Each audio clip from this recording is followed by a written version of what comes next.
கதை. கதை இல்லாமல் கதை சொல்லாத, கதை இல்லாத, கதை கேட்காத உலகத்தில் எந்த நாடும் இல்லை, எந்த ஊரும் இல்லை. அது நம்ம நாட்டில் ஒரு தெருவுக்கு ஒரு கதை இருக்கும். இங்கே இத்தனை பேர் இருக்குங்க, ஒவ்வொருத்தருக்கும் ஒரு கதையாக இருக்கும். What is history? His story is history.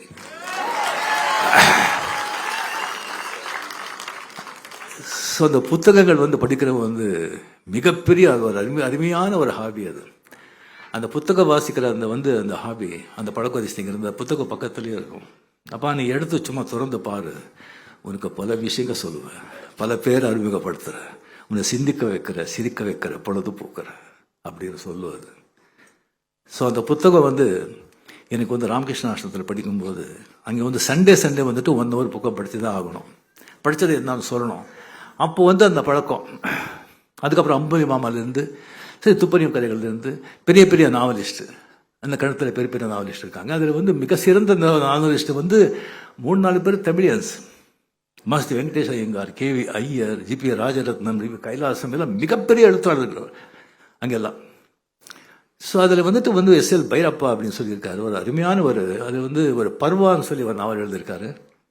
36 லாங்குவேஜில் அது டிரான்ஸ்லேட்டாக இருக்குது, ஜப்பான் சைனீஸ்லேருந்து. அதாவது மகாபாரதம் 200 வருஷத்துக்கு முன்னால் நடந்திருந்தால் எப்படி இருந்திருக்கும், சரித்திரம் மாதிரி, புராணம் மாதிரி இல்லை, அது எல்லாத்துலையும் இருக்கு. அருமையான புஸ்தகம். ஸோ இன்னும் நிறைய இருக்குது. அந்த மாதிரி படிச்சுட்டு தமிழ்நாட்டுக்கு வந்த பிறகு KV சாரதி தமிழ் படிக்கணும்னு சொன்னால் தமிழ் கற்றுக்கணும்ப்பான்னு சொல்லிட்டு அதுக்காக ஜாவர் சீதாராமன் எழுதுனா உடல் பொருளாவது ஆனந்தி. ஸோ ஒரு மர்மமான புக்கு. அதுலேருந்து ஆரம்பித்து அதுக்கப்புறம் ஜானகிராமன், பாரதசாரதி, சிவசங்கரி, இந்துமதியிலேருந்து, ராஜேஷ்குமார்லேருந்து அண்ட் நம்ம ஜெயகாந்தன்லேருந்து பல புத்தகங்கள். ஜெயகாந்தன் ரொம்ப பிடிச்ச ஒரு நாவலிஸ்ட்.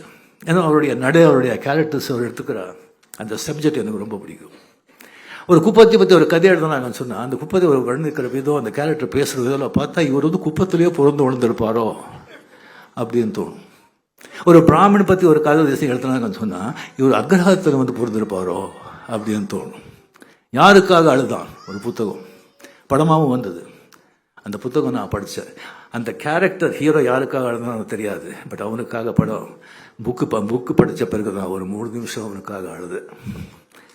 அந்த மாதிரி ஒரு புத்தகம். அதுக்கப்புறம் வந்தார்கள் வென்றார்கள் மதன். அது படிக்கும்போது கண்ணில் தண்ணீரில் ரத்தம் வரும். நம்ம வரலாறு எப்படியெல்லாம் நாட்டுக்காரங்க நம்மளை இம்சைப்படுத்தினா, எப்படியெல்லாம் கொடுமைப்படுத்தினா, என்ன reason? Only thing is no unity. அதான்